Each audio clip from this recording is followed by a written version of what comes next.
Uninstalled podcast episode 3. How you doing today, sir? Uh, Better than I was the past two recordings, I'll tell you that. The internet, sir, has been in an uproar. And I try to stay offline a good chunk of the week, but this one's been hard to miss.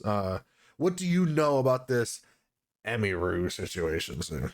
Fucking nothing. That's what I know. All I know is like some dude like kind of pushed his way up, like through like a whole bunch of guards or something, and was like, you know what?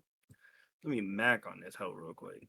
I'm gonna send you a tweet here if you can take a look at it. It has some screenshots and the crowd video in there. I'll put the video on the screen.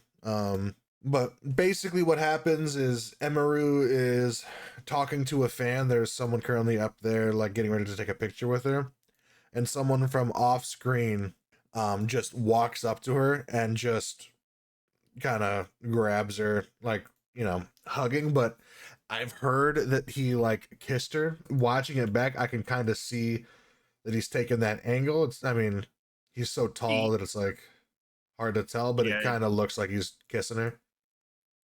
Um, and kind of looks like he's at least trying to.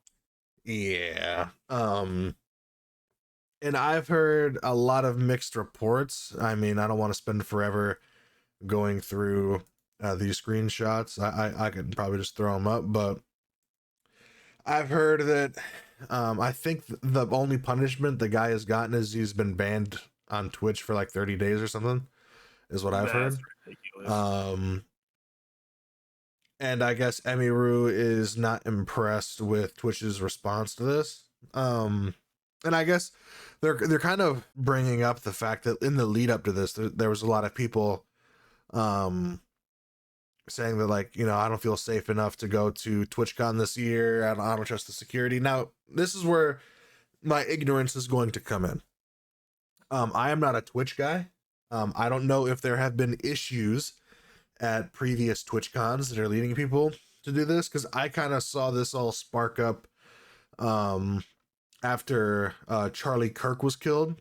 I saw people saying that, they didn't feel comfortable. And from an outsider perspective, I was like, are they trying to draw the conclusion that this could happen to a streamer? Like, and at first I was like, it's kind of crazy to say that this could happen to you. But after thinking about it for a while, I was like, it's the big 2-5, bro. Like, nothing would surprise me these days with how fucking blind people are to reality. We have so many people that have these parasocial relationships with these fucking streamers, and they think they're their best friends. They're in a relationship with them, that it honestly wouldn't surprise me if something like that happened. Obviously, that's a worst case scenario. We don't want to see something like that happen. Um, but this is like probably as bad as it could get as far as interaction goes with one of these streamers. Yeah, Um, it's just absolutely crazy that like a whole bunch of like big streamers were like, I don't really know how I feel about going to TwitchCon. I know you're not like a big like VTuber guy, mhm. but there's this big VTuber called Chibi Doki. Okay. She tweeted that she didn't feel safe going to TwitchCon, and then like right after like the Emiru shit popped off, she retweeted and was like, "This is the fucking reason." I was like, "I don't fucking blame Yeah. you, bro." And I feel like, unfortunately, the culture, and I'm not going to call anyone out, but I feel like the culture that Twitch has been promoting, with certain streamers who use certain methods of getting viewers on their platform, has probably negatively The bikini impacted. streamers. I wasn't going to say it. I was going to say Yeah, that's what you were talking about, it. though. It is what I was talking about. But I feel Titty like streamers, as people would call them. I feel like the culture of that, um, and you're kind of providing a part of your platform for gooners to gravitate to. Um, I think it's negatively impacting these regular women who are just trying to stream.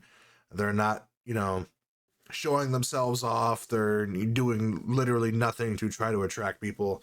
I think it's unfairly exposing them to people that are fucking weird, like the guy in this video.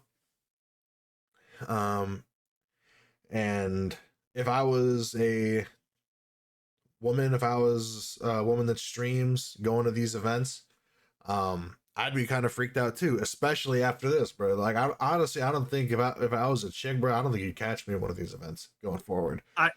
I feel like not even just like the like female streamers that are like curated towards like doing like all that shit. Yeah, I feel like any like woman, like streamer or not, just casually going there, like I feel like you're just putting yourself at danger yeah. I or mean, in danger. that's what I'm saying. I'm not saying like the bikini streamers have to worry about their safety. I'm saying like what the bikini streamers are doing and the audience they're attracting, them attracting that audience is gravitating Mhm. towards other people and it's exposing them to the weirdos that otherwise wouldn't have been on Yeah, this platform if it wasn't for that kind of content, you know? And yeah, Twitch is going to have to really clamp down on, not just I think security on their events, but security on their platforms. I think they're gonna have to draw a line in the sand where like there's just like a clear message sent, because everything I've ever seen with Twitch bans and their moderation is like they're super wishy-washy, they're never consistent on things. Two people could do the same things, but because one person's in a certain group they get treated different than this other person. um and I have a regular job, we've worked a regular job together before. If my employer was actively showing bias in their punishment on people, I wouldn't want to work for that employer, And I think that's why we saw a lot of people going over to Kick. Not that I think Kick is the land of rainbow and sunshines either. Um, if anything, Kick is a more egregious example of what I was saying about exposing like female streamers to audiences that they're not necessarily trying to, um, you know, accumulate. I don't know if that's the right word, but I really hate to say it, but I feel like maybe YouTube is probably like the best fucking spot right now to stream. yeah, yeah, I agree with that. I think, Like kicking Twitch is just out here on some absolute fuck shit, and like nowhere's fucking safe because you got people over there like killing each other on Kick, but you got weirdos up on Twitch being like, "Yo, what's poppin'? Let me mac on you real quick." It's just weird. yeah, it's crazy that you mentioned people on Kick killing each other, because I just saw, I think, what was it, episode?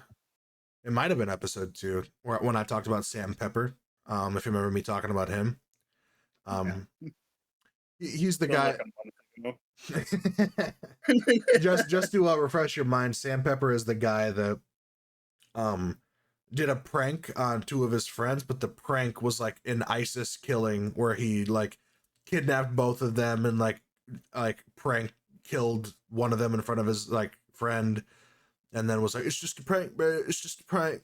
Um, he, I don't know how long he's been on Kick for, but he's had a Kick account. And I'm aware of him because I'm a big fish tank guy. The show that Sam Hyde and Jet Neptune put together. Um, and because of what some of the people from like the contestants on Fish Tank have done as far as collaborating with some of the Ice Poseidon related people, I've seen Sam Pepper pop up a couple times. But he just got banned on Kick because he shot a firework at a child and seriously injured them Damn, and sent them to the hospital. damn. So, and this was in India, because I think he's like not allowed in certain countries or something. I don't know, but yeah, Kick is definitely the fucking Kick has got to be the Wild West. If there's a platform that's the Wild West, it's Kick.